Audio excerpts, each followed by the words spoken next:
আচ্ছা, সো আমি একবার রিপিট করি। আমাদের যদি সেকেন্ড কলামের সাথে আমি 2 গুণ করি এবং ফার্স্ট কলামের সাথে যদি আমি 3 গুণ করি অ্যান্ড দেন এই দুইটার অ্যান্সারটাকে যদি আমি যোগ করি সেক্ষেত্রে আমার একটা 0 আসতেছে। এখানে 2 গুণ করলে আমার আসছে 6, এখানে দু তি তি এখানে 3 গুণ করলে আমার আসছে 6 অ্যান্ড দেন এখানে 2 গুণ করলে আমার আসতেছে 6 অ্যান্ড দেন 2টাকে আমি বিয়োগ করলে আমার আসতেছে 0। তো এখন আমি সেম কাজটাই করব R2 এর জন্য। R2 প্রাইম আমার কি করতেছে, আমি সেকেন্ড রো এর সাথে আমি 2 গুণ করতেছি। সো 2 2 আর 2 মাইনাস 3 আর 1 -3 আর 1। তো এখন আমাদের ক্যালকুলেটরে আমরা যে নিয়মটা শিখছিলাম, ফার্স্টে আলফা টিপ দিব, আলফা টিপ দেওয়ার পরে আমার 2 এ দেখবো অ্যান্ড দেন -3 দিয়ে আবার আলফা টিপ দিয়ে -3b অ্যান্ড দেন আমি জাস্ট ইকুয়েশনগুলো বসাই দিব। ইকুয়েশন বসায় ফার্স্টে আমি a এর ভ্যালু দিব হইতেছে 3 অ্যান্ড দেন b এর ভ্যালু দিব হইতেছে 2। তো দুইটার ভ্যালুর জন্য আমার যেই যদি 0 আসে তাহলে বুঝবো যে আমার ইকুয়েশন বসানো ঠিক আছে। দেন বাকি ভ্যালুগুলোকে আমি এক্স্যাক্টলি সেম ভাবে বসাবো, 2 এবং -4 বসাবো। 2 এবং -4 বসানোর পরে আমি দেখতেছি আমার ভ্যালু আসতেছে এখানে 16 অ্যান্ড দেন এখানে আমার ভ্যালু আসবে -16 অ্যান্ড দেন এখানে আমার আবার আসতেছে 16 অ্যান্ড দেন আমি আবার সেকেন্ড রো এর জন্য কাজ করব। সেকেন্ড রো এর ক্ষেত্রে যদি আমি যেহেতু -1 আছে, সো -1 এর সাথে আমি জাস্ট 2 গুণ করব। আর এখানে যেটা 2 আছে 2 তার মতন থাকবে। সো 2 তার মতোই থাকবে অ্যান্ড দেন -1 এর সাথে 2 গুণ করার পরে আমার ভ্যালু আসবে 2 অ্যান্ড দেন 2 টা যোগ করলে আমার সিম্পলি 0 আসবে। তো আমাদের টার্গেটটা কি থাকবে? 3 আর 3 আছে। আর 3 এর মধ্যে আমাদের থার্ড কলামের সাথে 3 গুণ করতেছি। থার্ড কলামের সাথে 3 গুণ প্লাস আর 1। সো এগেইন আমরা ক্যালকুলেটরে যেভাবে মানগুলো বসাইছিলাম আবার আগের বারের মতনই আমরা মানগুলো বসাবো। ফার্স্টে 3 দিব অ্যান্ড দেন আলফা দিয়ে 3a দেন প্লাস আবার আলফা দিব অ্যান্ড দেন বি টিপ দিব অ্যান্ড দেন আমি মানগুলো বসাবো। ফার্স্টে -1 বসাবো। -1 বসানোর পরে বি এর জন্য আমি 2 বসাবো অ্যান্ড দেন চেক করবো যে আমার 0 আসতেছে কিনা। 0 আসতেছে। আচ্ছা, এটার জন্য অ্যাকচুয়ালি ক্যালকুলেটর লাগে না, এটা খুব ইজি। আমাদের এখানে 2 এ 2 গুণ করলে 4, 4 - 4 obviously 0। দেন আমার আসছে 3 এর সাথে 2 গুণ করলে -6, দেন 6 -6 + 6 obviously 0। দেন -4 এর সাথে যখন আমি আবার 2 গুণ করব আমার আসতেছে -4 * 2, -4 * 2 আমার আবার আসবে 8 + 8 - 8 = অবশ্যই 0। তো এখন দেখেন এর আগের বার কি হয়েছিল, আমার আগের বারের থার্ড যে রোটা ছিল, থার্ড রোতে কিন্তু আমার অ্যাটলিস্ট একটা পিভট ছিল, কিন্তু এবার কিন্তু সেটা নাই। এবার আমাদের পিভট আছে 2টা। পিভট আছে আমাদের টোটাল 2টা। যাই হোক, এখন আমাদের পিভট 2টা থাকলে কি সিস্টেম হবে সেটা দেখি। ফার্স্টে আমরা কি করছিলাম, র‍্যাঙ্ক বের করতেছিলাম। কিসের র‍্যাঙ্ক বের করব আমরা? Augmented matrix. অগমেন্টেড ম্যাট্রিক্স কোনটা? আমাদের এই টোটাল যে ম্যাট্রিক্সটা আছে সেটা হইতেছে আমাদের অগমেন্টেড ম্যাট্রিক্স। তো এই টোটাল ম্যাট্রিক্সের মধ্যে আমার কয়টা পিভট আছে? আমার কয়টা পিভট আছে? এখানে 2 একটা পিভট এন্ড দেন এখানে 16 একটা পিভট। এরপর আর কোনো পিভট আছে? না। সো আমি এখানে দিব র‍্যাঙ্ক অফ অগমেন্টেড ম্যাট্রিক্সের জন্য র‍্যাঙ্ক 2। আবার দেন আমাকে আবার র‍্যাঙ্ক বের করতে হবে আরেকটা ম্যাট্রিক্স, সেটা হচ্ছে কোএফিশিয়েন্ট ম্যাট্রিক্স। কোএফিশিয়েন্ট ম্যাট্রিক্স কোনটা? এখানে আমার এতটুকু ম্যাট্রিক্স হইতেছে আমাদের কোএফিশিয়েন্ট ম্যাট্রিক্স। এখন কোএফিশিয়েন্ট ম্যাট্রিক্সের মধ্যেও আমার র‍্যাঙ্কের ভ্যালু কত আসতেছে? র‍্যাঙ্কের ভ্যালু 2 আসতেছে। কিন্তু আমাদের 3 নাম্বার আরেকটা কাজ ছিল যেখানে আমরা নাম্বার অফ ভ্যারিয়েবলস লিখতাম। নাম্বার অফ ভ্যারিয়েবলস আমার কয়টা আছে এখানে? 3টা। আমাদের এখানে এক্স ওয়াই জেড টোটাল 3টা ভ্যারিয়েবল আছে কি। সো আমাদের এই 3টা ভ্যালু সমান হয় নাই, শুধুমাত্র এই 2টা ভ্যালু ইকুয়াল হয়েছে। আমাদের 3টা ভ্যালু সমান হয় নাই। যখন আমাদের এরকম সিনারিও আসবে তখন আমি বলতে পারবো যে সিস্টেমটা কনসিস্টেন্ট, আগের বারের মতনই কনসিস্টেন্ট, কিন্তু এবার আমার সলিউশন একটা না, কোনো ইউনিক সলিউশন না, এবার আমার সলিউশন আছে মেনি সলিউশন। এবার আমাদের সলিউশন হতেছে মেনি সলিউশন বা ইনফিনিট সলিউশনও লিখতে পারেন। এখন আমাদের এরকম সিস্টেমের ক্ষেত্রে যে কাজটা করতে হবে, আমাদের এক্স এবং ওয়াই এর জন্য কিন্তু আমি ইকুয়েশন তৈরি করতে পারতেছি। এক্স এর সাথে এখানে আমার 2x দিয়ে নর্মাল ইকুয়েশন তৈরি হইতেছে, আবার ইয়ার জন্য আমাদের 16y দিয়ে আমি ইকুয়েশন তৈরি করতে পারতেছি, কিন্তু জেড এই 3 নম্বর রো এর জন্য আমি কোনো ইকুয়েশন তৈরি করতে পারতেছি না। তো সেই ক্ষেত্রে আমি কি করব, আমাদের যে 3 নম্বর ভ্যারিয়েবল ছিল জেড, সেটা সমান জেড সমান আমি একটা ধরবো, টি ধরবো। টিটা কি? টিটা হচ্ছে একটা আরবিট্রারি কনস্ট্যান্ট। আরবিট্রারি কনস্ট্যান্ট হইতেছে যে এখানে টি এর ভ্যালুটা 5, 10, 12, 20 যে কোনো কিছু হতে পারে, এবং এই টিটাকে আমাদের এখানে টি না থেকে যদি কোনো একটা অ্যাকচুয়াল কনস্ট্যান্ট থাকতো লাইক 1, 2, 3, যেভাবে আমরা ট্রিট করতাম আমরা টিটাকে এক্স্যাক্টলি ওইভাবে ট্রিট করব। সো আমাদের সেকেন্ড ইকুয়েশনটা দেখি। সেকেন্ড ইকুয়েশন যেহেতু সহজ বেশি, সেখানে আমার আসবে 16x, দেন হইতেছে আমাদের 16x, দেন মাইনাস ছিল না, প্লাস ছিল, -16y, 16x minus, sorry 16x হবে না এখানে, অ্যাকচুয়ালি এক্স হবে না আমার এখানে, যেহেতু এক্স 0 ইন্টু এক্স আছে সেটা 0 হয়ে যাবে। অ্যান্ড দেন আমাদের এখানে হইতেছে 16x minus 16y equal to 16, এটা y অ্যান্ড দেন এটা z হবে, সরি আমাদের 3 নাম্বার কলামের ভ্যালুগুলো z হয়। সো -16z ইকুয়াল টু 16 না -16 ওকে, জাস্ট 16।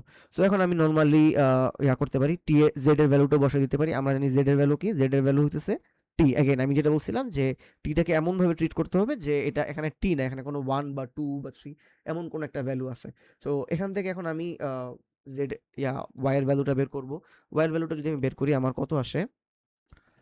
ফার্স্টে 16 ওয়াই আছে। 16 ওয়াই আমার এখান থেকে বসে চলে যাবে। তাহলে আমি যদি 16 কমন নেই তার মানে আমার 1 মাইনাস টি, সরি 1 মাইনাস না 1 প্লাস টি। তো আমার সেই ক্ষেত্রে থাকতেছে 1 প্লাস টি। আচ্ছা এখানে একটা -16 হবে। -16 অ্যান্ড দেন এখানেও আমার একটা -16 আসবে হিসাব করে করে। ওকে সো তাহলে আমার এখানে 1 মাইনাস টি থাকবে না? আমার এখানে কত থাকবে? আমার এখানে থাকবে 1 মাইনাস না টি মাইনাস 1 থাকবে। তাহলে আমার এখানে থাকবে টি মাইনাস 1। এখানে টি বসে গেলে পজিটিভ হয়ে যাবে। সো সেই জন্য সই মাইনাস 1 এন্ড দেন উভয় সাইড থেকে আমি 16 কাটতে পারি। সো আলটিমেটলি আমার টি এর ভ্যালুটা আসতেছে টি মাইনাস 1, সরি ওয়াই এর ভ্যালুটা আসতেছে টি মাইনাস 1। তো আমি ওয়াই এর ভ্যালু পেয়ে গেলাম, জেড এর ভ্যালু আমি জানি টি, এন্ড দেন আমাদের কাজ হতেছে কি এক্স এর ভ্যালু বের করা। এখন এক্স এর ভ্যালু যদি আমি ইকুয়েশন করি এখানে আমি এখান থেকে তৈরি করতে পারি 2x minus 4y, 2x minus 4y and then আমার এখানে আছে কত 6z plus 8 plus 6z equal to 8. So 2x minus 4y plus 6z equal to 8 and আমি z এবং ইয়ার ভ্যালু জানি, z এবং y এর ভ্যালু জানি। y এর ভ্যালু হইতেছে আমার t minus 1 আর z এর ভ্যালু হইতেছে t, z এর ভ্যালু হইতেছে t। তো এখান থেকে আমি x এর ভ্যালুটা বের করতে পারি। আমি যদি নরমালি ইকুয়েশনটাকে সলভ করি আমাদের x এর ভ্যালু আসবে 2 মাইনাস টি, 2 মাইনাস টি। এখান থেকে আপনারা জাস্ট নরমালি ট্রাই করে দেখতে পারেন। এখন আমরা এক্স এর ভ্যালু পেয়ে গেছি, ওয়াই এর ভ্যালু পেয়ে গেছি, এন্ড জেড এর ভ্যালু আমি জানি টি। তো আমাকে লাস্ট একটা কাজ করতে পারেন যেটা যে এভাবে যখন আমরা এক্স এবং ওয়াই জেড এর ভ্যালু বের করব এই জিনিসটাকে আমাদের জেনারেল সলিউশন বলা হয়। এই জিনিসটাকে আমাদের জেনারেল সলিউশন বলা হয়। এবং এখান থেকে আপনারা আরেকটা কাজ করতে পারেন, এটা আপনাদের টিচারের উপর ডিপেন্ড করে। যদি আপনাদের টিচারকে একবার কাইন্ডলি জিজ্ঞেস করে নেবেন যে আলাদা করে টি এর ভ্যালু করে ধরে নিতে হবে কিনা। তো সেই ক্ষেত্রে আপনাদের কাজ কি টি এর জন্য যে কোনো একটা ভ্যালু ধরে নেওয়া। আমি সাজেস্ট করবো অলওয়েজ 1 ধরে। আপনি 1 এর বদলে অন্য কোনো ভ্যালুও ধরতে পারবেন, বাট 1 নিলে সবচেয়ে সহজ হয়।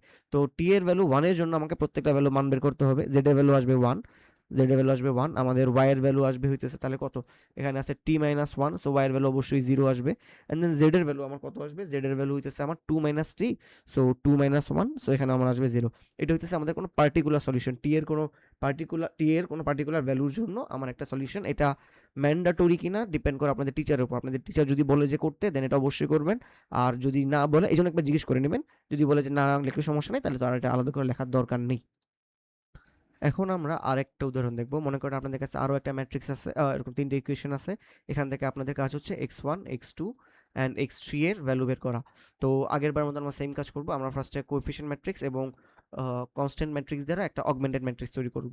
সো এখানে হইতেছে 1 2 এন্ড দেন -3, এখানে হইতেছে আমার 5 3 -4 এন্ড দেন এখানে হইতেছে 3 -1 এন্ড দেন 2। তো এন্ড দেন এখান থেকে আমরা কোএফিশিয়েন্টের জন্য তৈরি করব, সরি কনস্ট্যান্টের জন্য 1 2 -1 ছিল এখানে, সরি।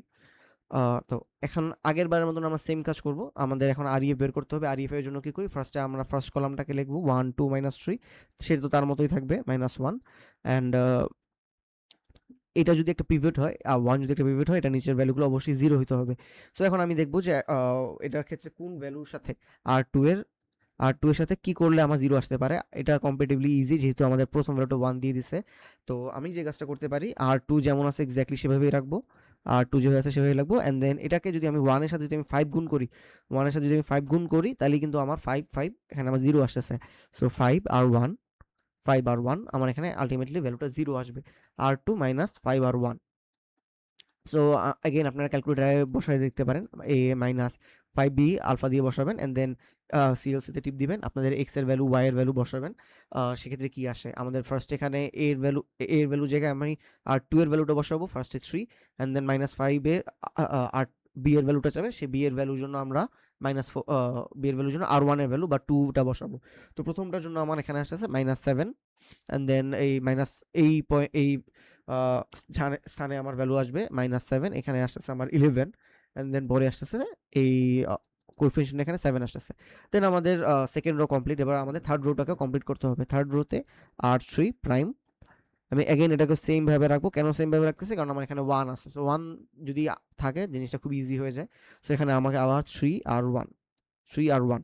সো অ্যাগেইন আমি সেম ভাবে কাজ করব, অ্যাগেইন আমি ক্যালকুলেটরে বসাবো এন্ড দেন ক্যালকুলেটরে বসানোর পরে আমি দেখতেছি এখানে, বা নরমালি আপনি দেখতে পারেন এখানে আমার কত আছে -1, -1 এর সাথে যখন আমি -1 এর কিছু না অ্যাকচুয়ালি -3 আর 1, সো এখানে দিলে আমার 6 আসতেছে এন্ড দেন -1 এর সাথে, সো 6 মাইনাস মাইনাসে আমার প্লাস হয়ে যাবে, +1 7 আসবে, 7 এন্ড দেন আমি এই ভ্যালুটার জন্য আমি কাউন্ট করি অ্যাগেইন আমার R1 এখানে যা আছে 2 -3 থাকবে, তার মতোই থাকবে এন্ড দেন আমার এখানে 3 R1 হবে এন্ড দেন আমার ভ্যালুটা আসবে 1 এন্ড দেন এটার জন্য আমার 7 তো তার মতোই থাকবে, 7 এর সাথে মাইনাস, আমার এটার সাথে -3 গুণ করব, সো মাইনাসে মাইনাসে প্লাস, সো 3 আমার আলটিমেটলি ভ্যালু আসতেছে 7 + 3, সো আসতেছে 0।